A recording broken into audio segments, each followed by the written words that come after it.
我们要说清楚，绝对要追求中华民国就是中国。This is Yok Mu-ming. He's run for office in Taiwan and once led a major political party. Here he is on Chinese state television earlier this month. 台湾不如大陆民主。为什么？大陆是为人民服务啊，台湾是为选民服务啊。Yok's interview caused a stir online. It was released just as Taiwan's President Tsai Ing-wen made history by meeting US House Speaker Kevin McCarthy in California. That meeting sparked an angry reaction in Beijing, which views Taiwan as part of its territory and objects to any interactions with Taiwanese government officials. To understand why anyone in Taiwan would collaborate with China, we need to look back. Yok is a mainlander. That means he came over with China's nationalist Kuomintang, or KMT, when it fled to Taiwan at the end of the Chinese Civil War. Today, mainlanders and their descendants make up around 10% of Taiwan's population. Many of the first mainlanders were soldiers from poor families, but others formed the elite. For decades, they dominated the government, a government they saw as ruling the one true China, the Republic of China. That changed in the 80s and 90s when Taiwan became a democracy. The KMT picked its first Taiwan-born leader, Lee Teng-hui, and later he became the first democratically elected president.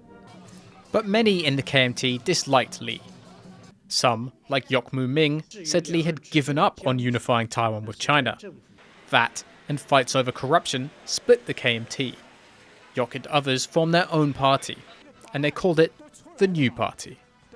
A former member remembers Yok as a role model at the time. 我对他印象，事实上他是一个非常聪明，然后是一个非常有计划，然后说到做到的一个。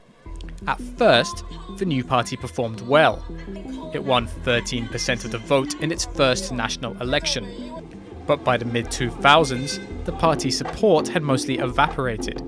Fewer and fewer people identified as Chinese. Today, 60% of people in Taiwan identify as Taiwanese, not Chinese.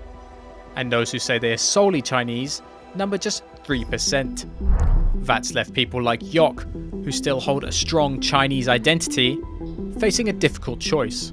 其实我认为他是一个中华民族认同的人，其实跟我本人很像。我刚才用我本人的例子来解释他的心态，其实我可以了解是一种 identity crisis， 就是我们自我认同或人家怎么看我们的。也就是说，我自己认为我是台湾人，我台湾生的，可是人家并没有这样子认为啊，因为我的口音。我们是不是认同中华民国？是的，我们认同，但是我们更认同中华民族这4个字。